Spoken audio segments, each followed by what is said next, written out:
साथियों जय हिंद। साथियों जैसा हमने आपसे वादा किया था कि जब आपके मन में कुछ होगा, जब आप कुछ कहना चाहेंगे तब हम आपके बीच में होंगे। और भड़ास फॉर पब्लिक का जो बनाया था हमने, उसका मकसद यही था। लेकिन जिस तरीके से आप देख रहे हैं कोरोना काल में तमाम अव्यवस्थाएं हैं, मरीजों को इलाज नहीं मिल पा रहा है, ऑक्सीजन ना होने के कारण लोग सड़कों पर मर रहे हैं, लोग अस्पतालों में दम तोड़ रहे हैं, लोग घरों में दम तोड़ रहे हैं। जो इनके कोविड जो हॉस्पिटल हैं वहाँ पर लोगों को खाना नहीं मिल रहा है, इलाज नहीं मिल रहा है। तमाम समस्याओं के बीच में अभी तक हमने आपको दिखाया कि जनता की आवाज़, लेकिन आज ज़रूरत इस बात की है कि जनता को प्रशासन के क्रियाकलाप आप लोगों के बीच में रखें। इसी बात को लेकर हम आप के बीच में हैं। देखिए हमारी खास रिपोर्ट, फिर हम बात करते हैं आपसे। साथियों देखिए कोरोना काल चल रहा है। कोरोना काल में प्रशासन से उम्मीद होती है, सरकार से उम्मीद होती है कि अपनी आवाम की, अपनी रियाया की हिफाजत करे।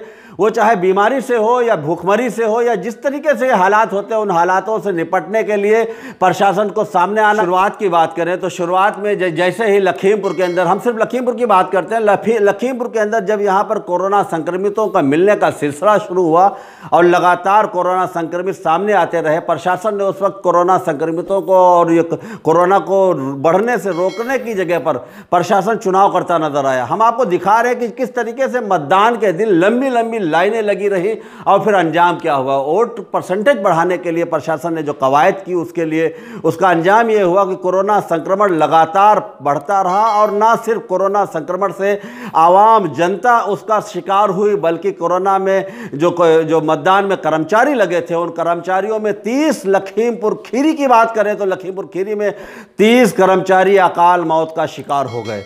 अब हम आगे बात करते हैं कि जब इलेक्शन खत्म हुआ, चुनाव खत्म होने के बाद कोरोना ने जब अपना रूप भयावह किया तो लखीमपुर के अंदर आपने देखा कि लोग अस्पतालों में आए, मरीजों की संख्या बढ़ी और लोगों को ऑक्सीजन की ज़रूरत पड़ी। लेकिन प्रशासन ने ऑक्सीजन मुहैया कराने की दूर की बात, लोगों को इलाज भी नहीं करा पाया। जो जिला अस्पताल है उसे बंद कर दिया गया, जो ओपीडी है उसे बंद कर दी गई और लोगों के हॉस्पिटल भी बंद हो गए। प्राइवेट हॉस्पिटलों में ताला पड़ गया, लोग घरों में मरने के लिए मजबूर हो गए। चले गए हैं, उसके बाद में इनके मुंह से लार निकली है। भाई कोई खत्म हो जाएगा तो लार तो मुंह से नहीं निकलेगी।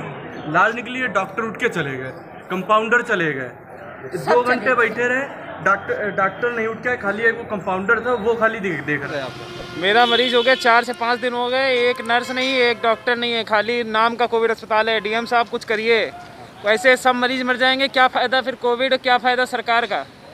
परसों से आप यहाँ पे तो कितने मरीज मरे होंगे? अरे कम से कम 12-13 मरीज मर गए होंगे। हैं कि आज की तारीख में लखीमपुर शहर के जाने माने जो हस्तियां थी, हम आवाम की बात करें तो आवाम लगभग 5000 से ज़्यादा संक्रमित है। अगर मरने वालों की बात करें तो ये आंकड़ा लगभग 500 है, जो लोग अपने घरों में, अपने मोहल्लों में, अपने गाँव में, अपने कस्बों में मौत का शिकार हुआ है। उन मौत का शिकार हुए लोगों का प्रशासनिक में कहीं आंकड़ा भी नहीं है। अगर हम बात करते हैं लखीमपुर के जो नामी गिरामी लोगों में, तो तमाम वो नामी गिरामी लोग जो इस लखीमपुर की शान हुआ करते थे वो अकाल मौत का शिकार हो गए। उसमें तमाम ऐसी हस्तियां थी जिन पर लखीमपुर फख्र करता था। उसके बावजूद भी हालात सुधरने का नाम नहीं ले रहे हैं। हालात ये है कि लखीमपुर के अंदर आज ऑक्सीजन नहीं है, दवा नहीं है, लोग मौत का शिकार हो रहे हैं। प्रशासन वादे कर रहा है, दावे कर रहा है। हम आपको दिखा रहे हैं कि कस्बा खीरी के अंदर एक जो ऑक्सीजन प्लांट था, उस ऑक्सीजन प्लांट को किस तरीके से प्रशासन ने, जो कोरोना काल आया, जब ऑक्सीजन की कमी आई तो उसको बंद कर दिया गया। हमारी खास रिपोर्ट हमारी के बीच में आज पूरे उत्तर प्रदेश के अंदर जो सबसे बड़ी किल्लत है वो ऑक्सीजन सिलेंडर की है। और ऑक्सीजन सिलेंडर की सप्लाई के लिए मुख्यमंत्री योगी आदित्यनाथ ने एक फरमान जारी किया है कि हर जिले में ऑक्सीजन गैस के प्लांट लगाए जाएं और तत्काल उसकी सेवा की जाए ताकि लोग परेशान ना हो। लेकिन लखीमपुर में खड़ा हूँ, उस फहरिस्त में लखीमपुर का नाम भी शामिल है। मैं लखीमपुर में खड़ा हूँ। मैं आपको बताना चाह रहा हूँ कि ये वो गैस का प्लांट है, ऑक्सीजन गैस का। हम आपको दिखा रहे हैं कि यहाँ पर ऑक्सीजन बनती थी, लेकिन जब से ये महामारी शुरू हुई है यहाँ पर ऑक्सीजन बनना बंद हो गई है। और यहाँ के जो दरवाजे हैं उन दरवाज़ों पर ताला लटका हुआ है। और ये क्यों ताला लटका है? ये जो त्रासदी के वक्त में जब ज़रूरत थी कि इस ऑक्सीजन प्लांट की ये संचालित होता और ऑक्सीजन प्लांट संचालित होता और लोगों की जानें बच सकती, ऐसे में ये ऑक्सीजन प्लांट का बंद होना और प्रशासन इसके लिए कोई कवायद करता नहीं दिखाई दे रहा है, क्योंकि लोग परेशान हैं। ऑक्सीजन गैस ना होने की वजह से लोग मौत का शिकार हो रहे हैं। यहाँ पर ताला लटका है, प्रशासन लगातार कह रहा है कि ऑक्सीजन की कमी है। ये देखिए यहाँ पर ये खड़े, हम इनसे बात करते हैं। भैया यहाँ पे किस नाम से है गैस? AB गैस जी, AB गैस।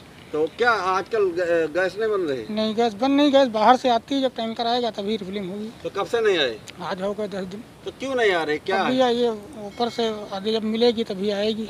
तो कब से नहीं मिली? 10 दिन बता तो नहीं, 10 दिन हो गए लगभग। अच्छा, 10 उससे पहले मिलती थी? उसके पहले थी, तब जब तक थी तब तो तक मालिकान कहाँ है? दरवाजा ताला बंद करके चले गए? मालिक की तबीयत नहीं सही है, उनके पिताजी की एक्सपायर हो गए थे, वहीं घर पे हैं। तो कौन देख रहा है इसको फिर? इसको मैनेजर साहब गए तो हैं वहाँ लखीमपुर, DM साहब ने बुलाया उनको, वहीं पे। अच्छा, तो क्या क्या कहना चाह रहे हैं? मतलब कि गैस नहीं है, लोग आते होंगे यहाँ पे? जी आते हैं, लेकिन जब है ही नहीं तो कहाँ से दे दें। अच्छा, लोग आते हैं, गैस के ज़रूरतमंद आते हैं, जिनके परिवार में लोग गैस की वजह से परेशान होते हैं, ऑक्सीजन नहीं होती है, परेशान होते हैं, वो आते हैं, लेकिन यहाँ से निराश होकर जाते हैं, क्योंकि गैस प्लांट नहीं चालू है। लोग परेशान हैं। जब उम्मीद थी कि अगर कोई त्रासदी होगी, कोई परेशानी होगी, तो ये गैस प्लांट जो ऑक्सीजन मुहैया कराएगा, लेकिन इस वक्त जब परेशानी के वक्त में यहाँ पर ताला लटका हुआ है। प्रशासन को चाहिए कि जो स्थापित इकाई है उसको संचालित करके तत्काल गैस यहाँ पर रिफिलिंग शुरू करें। प्रशासन कोरोना जो संक्रमित है उनको बचाने का सिर्फ नाटक करता दिखाई दे रहा। हम आपको बता दें, यहाँ लखीमपुर में एक प्राइवेट नर्सिंग होम को हायर किया गया और ये कहा गया कि इसे कोरोना पॉजिटिव अस्पताल घोषित कर दिया गया। लेकिन क्या प्रशासन को कोरोना अस्पताल घोषित करने के लिए प्राइवेट अस्पताल का जरूरी था? क्या वो लखीमपुर के जो चिकित्सक हैं उनको नहीं ले सकता था? हम आपको बता दें कि लखीमपुर के ओयल में एक ट्रामा सेंटर है जहां 200 बेड हैं। अब 200 बेड का सरकारी अस्पताल मात्र सफ़ेद हाथी बना हुआ है, लेकिन लखीमपुर में लोग अपने घरों में आइसोलेट होने के लिए मजबूर हैं। अगर प्रशासन उन लोगों को, सभी लोगों को, ज़्यादा से ज़्यादा से लोगों को जिनकी क्रिटिकल पोजीशन है, जिनकी गंभीर स्थिति है, उनको ले जाकर ट्रामा सेंटर में एडमिट करे और प्राइवेट नर्सिंग होम के डॉक्टरों को वहाँ पर ला के उनका इलाज करे, तो बेहतर इलाज हो सकता है। लेकिन जिस तरीके से प्रशासन हाथ पर हाथ धरे बैठा है, आप देख रहे हैं कि सिलेंडरों की बात हो, लोग जिला प्रशासन से उम्मीद करते हैं कि जिला प्रशासन लोगों को सिलेंडर, ऑक्सीजन सिलेंडर उपलब्ध कराएगा। लेकिन लखीमपुर की आप देखिए स्थिति कि लखीमपुर में जो प्राइवेट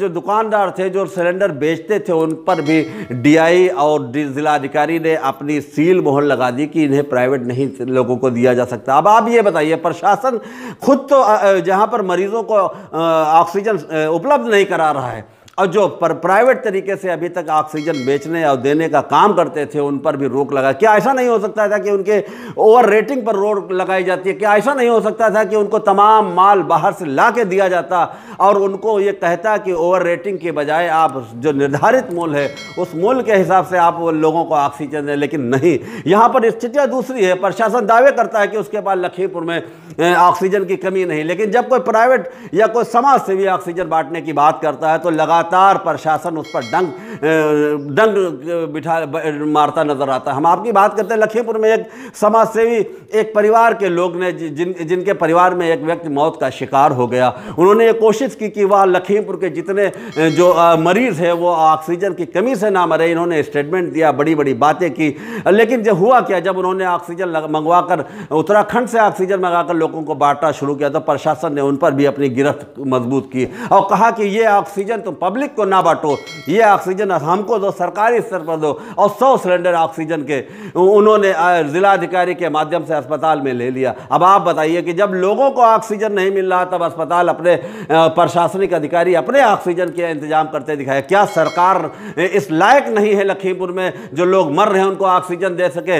हम आपको बता दें कि अगर यहाँ पर एक यूनिट है ऑक्सीजन जो बनाता है, रिफिलिंग करता है, उनका ये वादा है, उनका दावा है कि अगर उनको 20 टन ऑक्सीजन का रिफिलिंग मिल जाए, लिक्विड मिल जाए, तो एक 24 घंटे के अंदर उस लखीमपुर की समस्या को दूर कर सकते हैं। हम आपको ये भी संज्ञान में ले आए, मुख्यमंत्री योगी आदित्यनाथ ये कहते नजर आ रहे हैं कि जितने भी जिले हैं, उस जिले में लखीमपुर का भी नाम है, उन जिलों में ऑक्सीजन प्लांट लगाया जाए। मेरे साथियों, आप बताइए कि ऑक्सीजन प्लांट लगाना आसान है या पुराने ऑक्सीजन प्लांट को एक्टिवेट करना आसान है? अब बताते हैं कि उनके पास टैंकर नहीं, जिस टैंकर से वो ऑक्सीजन का जो लिक्विड है वो लेके आए। अब आप बताइए साथियों, जनता के सामने सामने अब बातों को लाना है, प्रशासन की बातों को लाना है। आप बताइए कि क्या ये प्रशासन की जिम्मेदारी नहीं है कि लिक्विड लाकर वहां पर डाले? क्या प्रशासन जो नया यूनिट लगाएगा तो लिक्विड लाने की जरूरत नहीं पड़ेगी? क्या उसको इस काम में कितनी देर लगेगी? आप बताइए, 2-4 दिन, महीना, 2 महीना, जितनी देर लगेगी कि इस दौरान उत्तर प्रदेश में लखीमपुर में होने वाली मौतों का जिम्मेदार कौन होगा? बड़ी छोटी सी कोशिश थी,